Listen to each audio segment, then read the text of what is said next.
Good morning po. Tayo po'y mag-aral ng salita ng Diyos sa Book of Ephesians chapter 4 verse 32. Sa halip maging mabait kayo at maawain. Pagpatawad kayo sa isa't isa tulad ng pagpapatawad sa inyo ng Diyos dahil kay Kristo. Be kind to yourself and to others. Kailangan maging mabait po tayo sa ating sarili at ganun din naman sa ibang tao.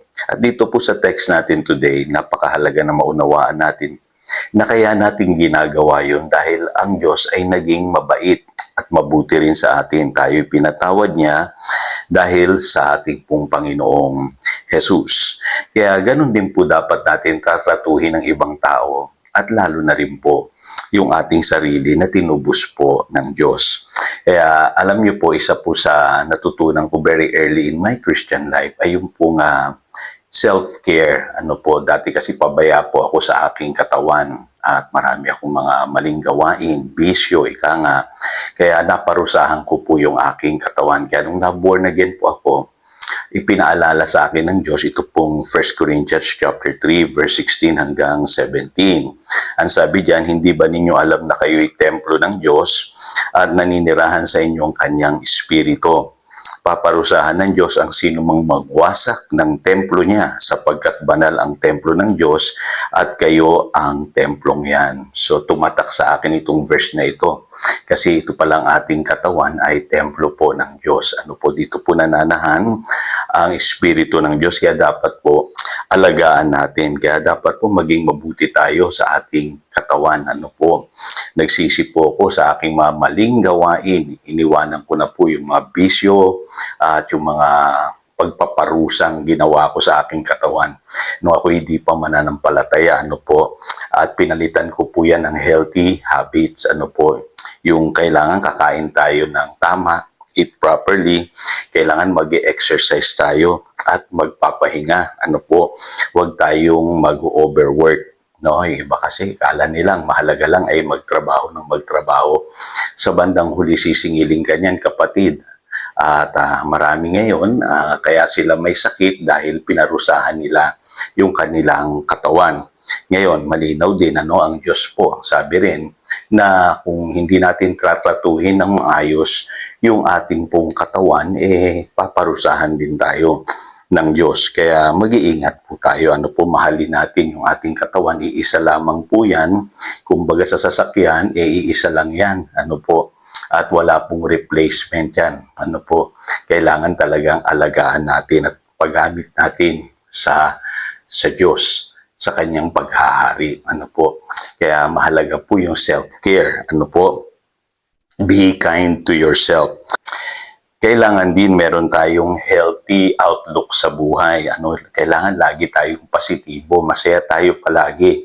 At huwag tayong papa-stress. Kailangan i-manage natin yung ating stress, yung mga ill feelings, yung mga bitterness, yung galit sa ating puso. Mababasa niyo po yan sa Ephesians chapter 4 verse 31. Alisin na ninyo ang sama ng loob, puot at galit, at huwag na kayong mambubulyaw, manlalait at mananakit ng damdamin ng kapwa. Kaya mahalaga yan, mga kapatid, kasi marami nagkakasakit dahil po sa ganyan.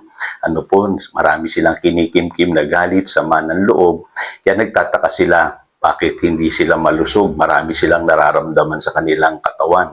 High blood, tumataas ang blood sugar, nagkakasakit sa puso. Yung iba, tinutubuan pa ng cancer at kung ano-ano pang karamdaman. Kasi ang pinagagalingan po lahat yan, stress. Pag hindi nyo na-manage yung inyong stress, yung inyong mga bitterness, galit sa kapwa, pinahihirapan din ninyo ang inyong katawan. Ang suggestion ng Biblia, huwag natin i-nurse yung mga bagay na yan. Magpatawad daw po tayo at gagaling tayo. Napakaganda po, Minsan nakala natin ang problema physical lang, hindi po nag-uumpisa lahat yan sa ating spirit. At pahalagahan natin yung pagiging mabait. Kasi kung mabait tayo sa ating sarili, magiging mabait din tayo sa ating kapwa. Kaya may sinasabi po ang Biblia patungkol dyan sa James chapter 3 verse 9 and 10. Dapat daw po ay huwag tayong manlalait ng taong kalarawan ng Diyos. Hindi dapat po mangyari yan dahil tayo yung mga Kristiyano. Kasi kung mabait tayo sa ating sarili, dapat mabait din tayo sa ibang tao. Ano po, kung paano tayo minahal ng Diyos, ganun din natin mamahalin ang ating kapwa. Kaya panghuli, dapat be kind to others. Ano po, kailangan marespeto tayo sa ating kapwa. Ano po, practicein natin yung courtesy. Ano po, yung paggalang. Ano po, yung papakiramdaman natin yung nararamdaman ng ibang tao. Unahin natin sa ating pamilya, sa ating asawa, sa ating mga anak, lalo na doon sa mga munting bata. Ano po? Kasi kailangan nararamdaman natin kung ano yung nararamdaman nila.